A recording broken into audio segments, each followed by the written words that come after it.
So how does this whole experience we call God, the experience we call God, arise? Where does it come from? Are we just making it up? Is it just fiction? Or is there something very real in the experience of day-to-day life that teaches us its reality? Hi, I'm Michael Shevack. Welcome again to God's Search. I cannot believe time is flying by. This is episode number 35. It's really amazing to me. The last time we talked about what I called religious methodology. It's a kind of approach that we take to life and that it is built into life. It really is not caused by religion. It's a spiritual phenomenon that is so core and basic to human life that it is embodied in different cultures, in different religions, in different formulations of life, whether it believes in God or not. It's part of the whole thing. And that core is what's commonly called sowing and reaping. And it is on a much more rarefied metaphysical level. It is the awareness that life, reality, the universe, the world, whatever you want to call it, creation, is already perfect. It is perfect, not in that it fits an ideal that we have in our minds. And then we bang our heads against the wall or we chastise ourselves or other people because we don't have that ideal. It is perfect insofar as it is always in manifestation. It is always in creation. It is always in motion. Everything is always in living, breathing, creative motion. It is perfect. From the Latin, yet again, I want to say this, per facere, per facere in Italian. It's being fashioned right in front of us. Everything that happens, what we call good or bad, takes place in a context that is witnessably creative, witnessably fabricating our experiences of life. And out of that emerges the human need to take that perfection, which already exists, and make it perfected, meaning how is it going to work for human life, human ego, human society? Well, of course, that depends on what kind of human life you want and what kind of society that you want to have, and we'll talk about that.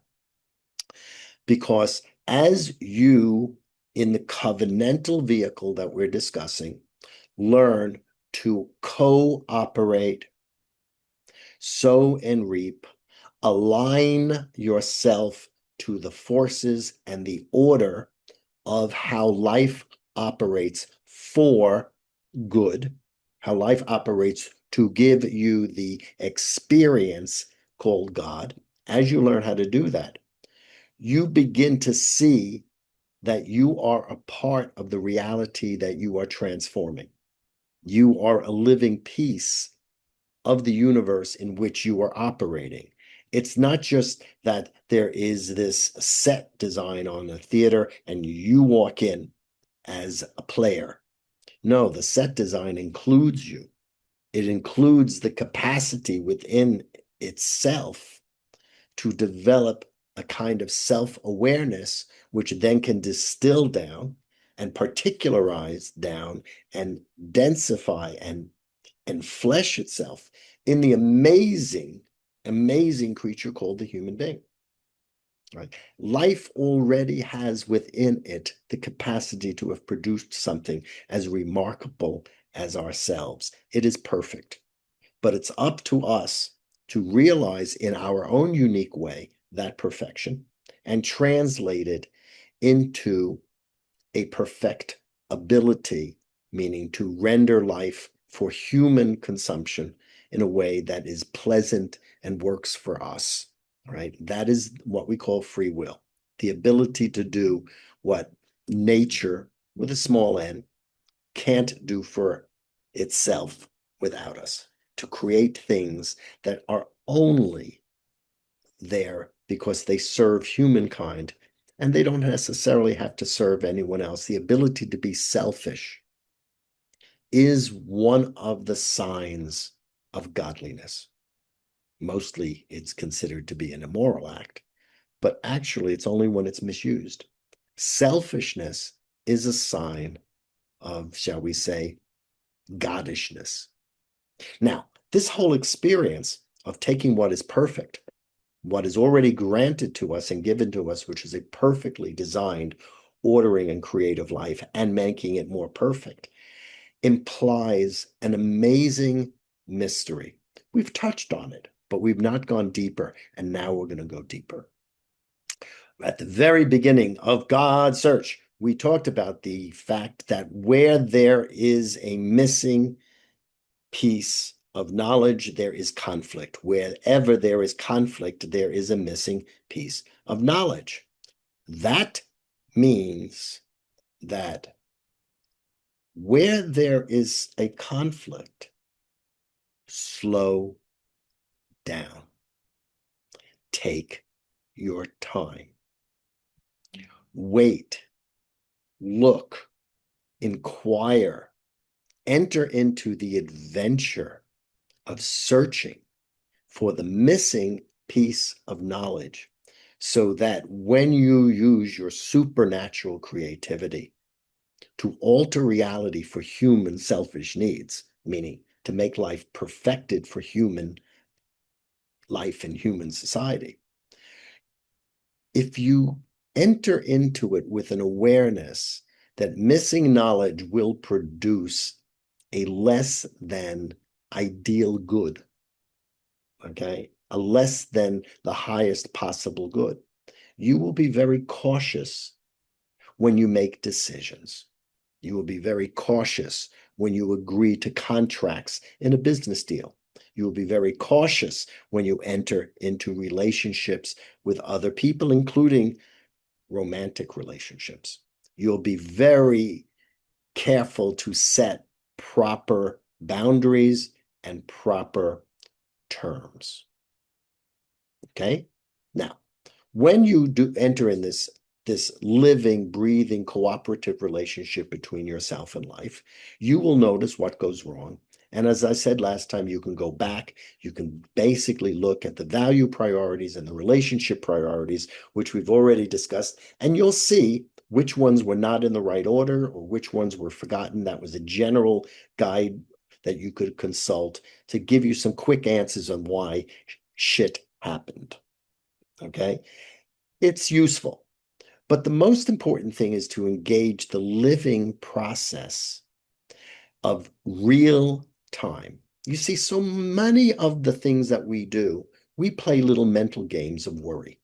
We're constantly looking in our minds and constantly trying to figure out how to play this against this and this against this, and how will I get myself here, though that other person's going to block me here, and then this person's going to block them, and that's going to block them blocking me, which is going to help them, but I don't want that. I want them to help me and the other person, and we spin, trying to figure out how to make it work. In principle, that's an excellent way to try to make sure that we have our input into reality together with other people, and we get what we want out of the deal. It's in principle. But usually the fear and the survivalism underneath is so incredibly deep that all we wind up doing is spinning our wheels. All we wind up doing is keeping ourselves up late at night and having to take pills to help us go to sleep. What is needed is to embrace, truly embrace, real, actual time. Not time as we imagine it in our brains, but the real flow of time. You see, when you are trying to figure out how to proceed in life and you make decisions and you act on them, it's going to have a consequence. It will have a measure for a measure. It will have a sowing for a reaping, a cause and effect, and that's going to take place. And if there are some unpleasantries that come along in the process of creating that good, Those unpleasantries, as I said, are indicators of certain conditionings, ways of thinking, habits of mind cracks, which are getting in the way of producing what we want. They are what commonly religions will too glibly, and in many ways abusively, label sin. Okay?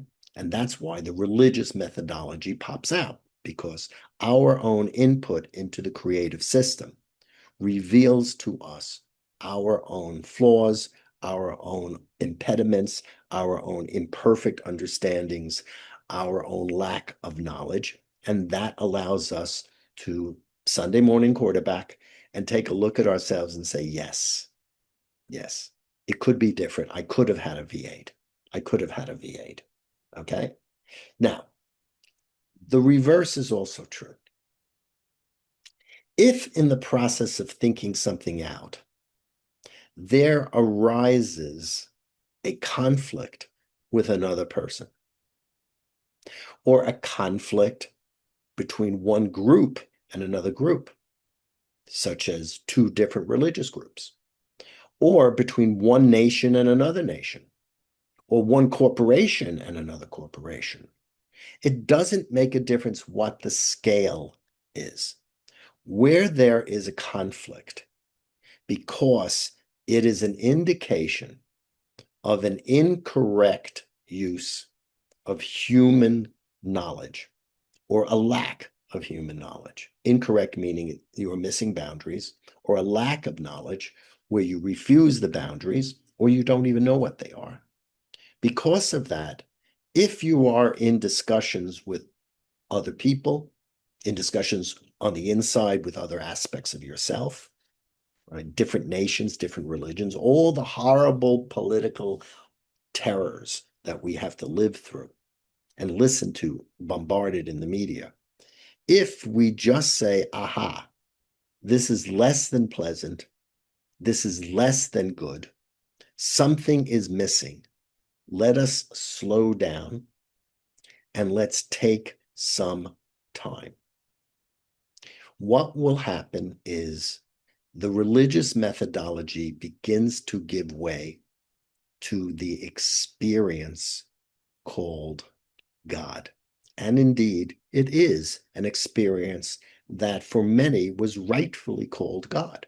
It feels as if, and you will discover that for yourself if you have not already discovered it, it feels as if there is a higher good floating up in the sky, a good that is more knowledgeable than you, and it feels as if it's very deep and very personal to you. It's not just, an order. It's not just, a force. It feels like a very personal and a God that adapts to you. And what happens is if you slow down when a conflict emerges, rather than try to push through, get your way, reduce your enemy to smithereens, if you slow down and say, where is the missing knowledge in this conflict? And you don't act until you have discovered it. Wherever a conflict exists, you don't act until you have discovered how to remove the conflict. What you will notice is it is as if, because I've never met God, it is as if the sky opens up and more knowledge can now enter into it. You're not making the decision. You're saying to reality, you're saying to creation, you're saying to the universe, you're saying to possibly God. These are all issues of scale. Hi, send me more knowledge. I don't know how to do this. Send me more knowledge. I don't know how to do this.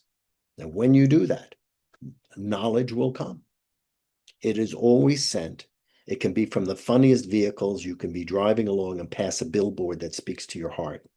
You can be in a local supermarket and a stock person will say something that has a double meaning to you and will be speaking to your needs. And these are part of the educative process that is part of being not just an individual, not just merely being selfish, but being connected in your selfishness to the selfishnesses of other people and forming innately a group, a religious group, a tribe, a nation, a species, a family. This is the dynamic of being whole and the dynamic of being one. If you're Christian, you sometimes call that experience the Holy Spirit, all right, or the body of Christ. If you are of other religions, you'll have other terms for it. The original Adam, the messianic body. There are many, many terms for it. So the important thing is that there is no need for conflict on the inside of you or between you and anyone else. No need for conflict. If you slow down and have fun engaging the adventure of your God search, engaging the adventure of saying, what's the missing piece of the puzzle here? How can we make our choices here more aligned between the two of us? Or the three of us, or the four of us, any number of people, so that we harmoniously sow and reap. We cause and effect. We introduce a measure and receive back a measure. How can we do this harmoniously so that we are in a cooperative, harmonizing, alignment, covenantal experience, and we produce a greater good than we would normally expect? This happens when we slow down. Now, let me tell you a story. Many, many, many years ago, a very strange thing happened. My life is filled with strange things, where I was doing a little bit of help for a friend of mine at the United Nations who works on, curtailing nuclear arms. At the same exact time, I got a telephone call from probably the biggest public relations firm in the world, and they asked me whether I would help to create a campaign for probably the largest nuclear reactor manufacturer in the United States. Now, this was a conflict. This was a conflict. Everyone on the board of directors of one didn't like the board of directors of the other. It was an ethical nightmare. By the laws of strict ethics, I should have simply turned down one as opposed to the other, or the other as opposed to this. If I turned down the job that was, it was pro bono, because I was just a gift, well, my family would have not made the money because the job with the nuclear reactors thing was paying a hefty sum. And I'm a husband and a father, and I didn't know how to do that. So notice there was a conflict. Now, I had been adequately schooled at that point to know that whenever there's a conflict, it's a missing piece of knowledge. So, as oftentimes I do, I got into the bathtub and closed my eyes and said, okay, who's ever up there, would you please guide me? Because I do not know how to solve this problem. Do not know how to solve the problem. So I chose to try to find a spiritual approach to the problem because the ethical one gave me another conflict. I wouldn't support my wife and kids. If I chose one based on what I believe in my heart, which is nuclear weapons and nuclear power is something which is really problematic. Okay, at least the current stage of nuclear power where we spray, half-life elements that are radioactive and poisonous. It's against my beliefs. Nonetheless, all of my different mind cracks boiled down into this horrible, horrible mess where I was conflicted in every single direction and didn't know how to act. If I just trusted that I could go by basic ethics, someone would have lost. Okay, someone would have lost. And so I prayed it up. And I heard a voice, believe it or not, a still small voice, and it said, remove the conflict. Remove the conflict. So I did a little research and I found out certain things about nuclear power that I didn't know, and that how very beneficial it was to certain aspects of the ecology. And I did a public relations campaign called Common Ground, and I presented it, and it was instantly bought. And the idea of the campaign was that even though we have a conflict here, we are really talking two sides of the same coin, and we are much more in agreement than anyone really cares to admit. And it went very, very well. It went very well for both sides, I heard from the grapevines. And I also was able to handle monies for my wife and kids.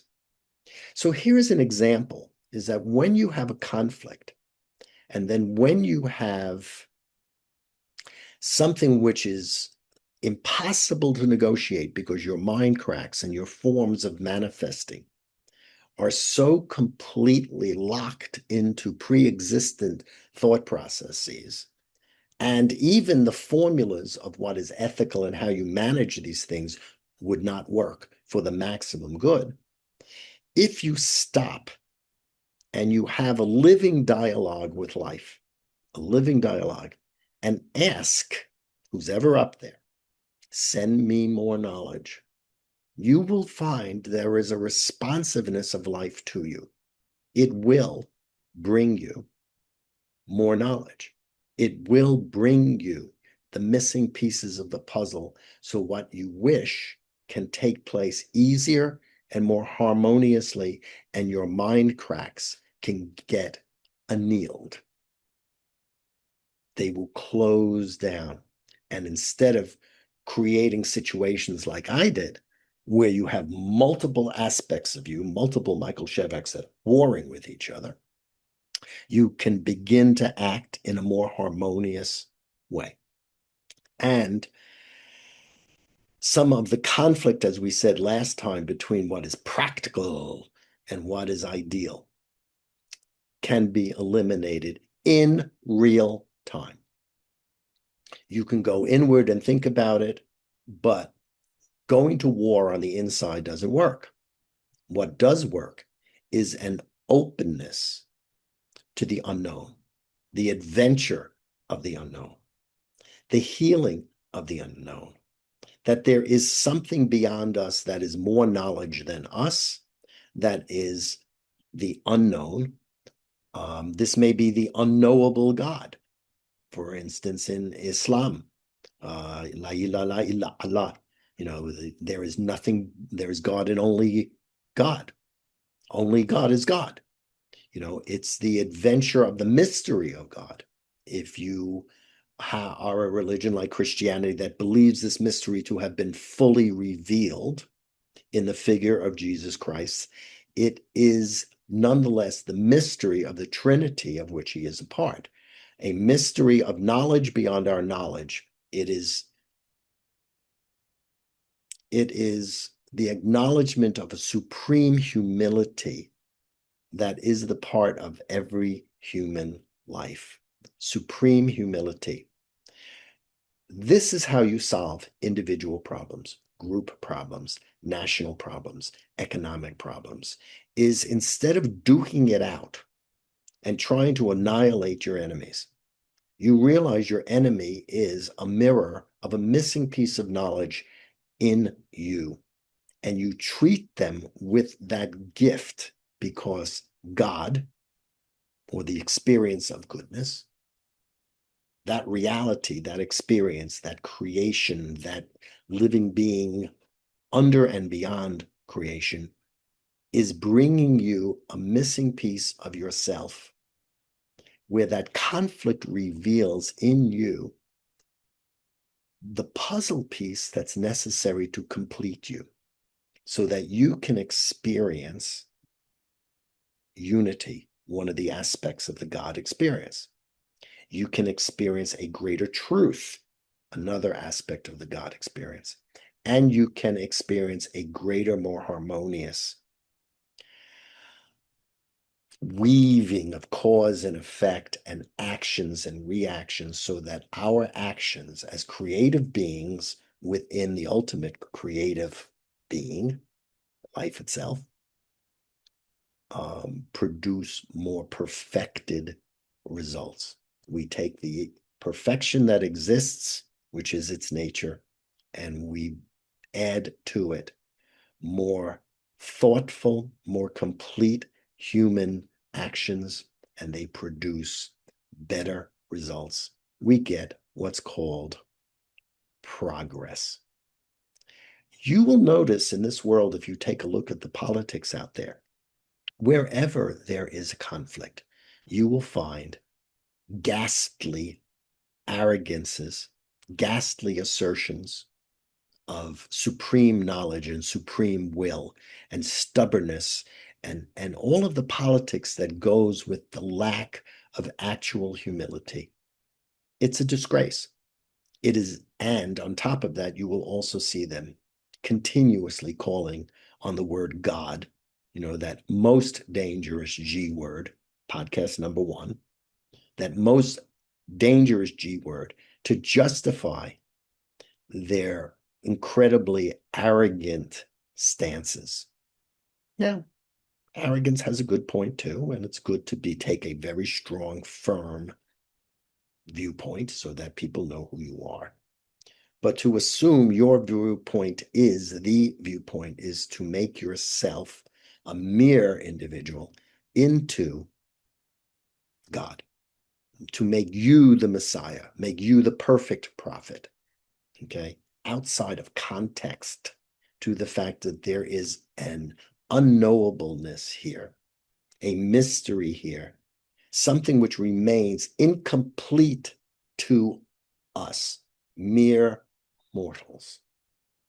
And that is part of the experience of human life, the adventure of human life, where we join with other people and we work with other people to determine the best course of action we should take, given the circumstances in real time that we are exposed to. So when you're looking at the news, try to discern not who has the right opinion or who has the wrong opinion, because you'll get nowhere. Try to hear the truth that's in each opinion. Try to hear the wisdom that's in each opinion, even if they're conflicting. And I dare you, try in your own mind and your own heart to assemble the pieces of the puzzle into your own view of the way that something can be solved. You may find that if you do that, that you in your own inner life will be participating in the healing of this world simply by engaging the religious methodology that is built into life, which is where there is a conflict, there is simply missing knowledge. Where the human being is flawed in what we know, there is knowledge beyond to inform us. Knowledge that comes to us in form, meaning through human life, which can lead us to a better, more correct decision, a better and more correct enunciation of truth, and a better and more correct action. Better being defined by a result that produces more good for the individual selfishness and for the selfishnesses of other people and the groups that we are a part. This is part of life. This is the promise of the covenantal experience. This is beautiful. And I encourage everyone to stay on their God search and continue it through these little challenges and these mind cracks. Continue it, persevere, go past the conflict, go past the problems, seek the unknown as your friend. most of the time people are so worried about the unknown. They're neurotic and they're worried about how's this going to happen? That's how it's going to happen. And they're constantly churned up taking stomach acid pills and, benzodiazepines to calm them down. Treat the unknown as your friend. Treat the unknown as if it is the experience of the unknown God revealing to you an answer to your personal problem, like my story was. If you don't believe in God, you'd better have a dumber explanation for how it happens. But I'm open to it. But nonetheless, the spiritual experience of living in a perfect world and making it more perfect opens up the experience of the unknown becoming known. It opens up one of the most basic aspects of human spiritual life that, by its nature, led to the formulation of religious knowledge. It was an obvious human spiritual experience that then could be specified in a technology which we'll call religion, whose purpose is to intensify it, okay, and intensify it and concentrate it and perfect this human ability so we could use it more effectively to produce even more good than our mere bumbling around could do. To kind of institutionalize the humility that produces a beautiful human life. So think about this. It's an incredible part of GODSEARCH, and it is available to you simply because you are alive. Simply because you are alive. Because being alive, you're already on a God search. This is Michael Shevack. Thanks for being here. See you next week.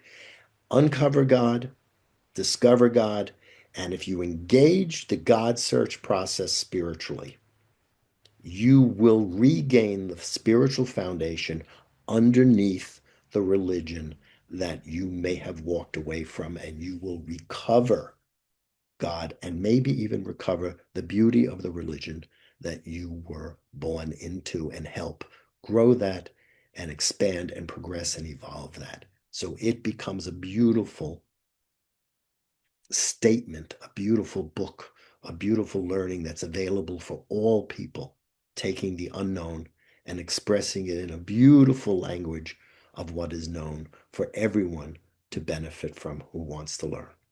Thanks again, Michael Shevack. God bless you all. Bye bye.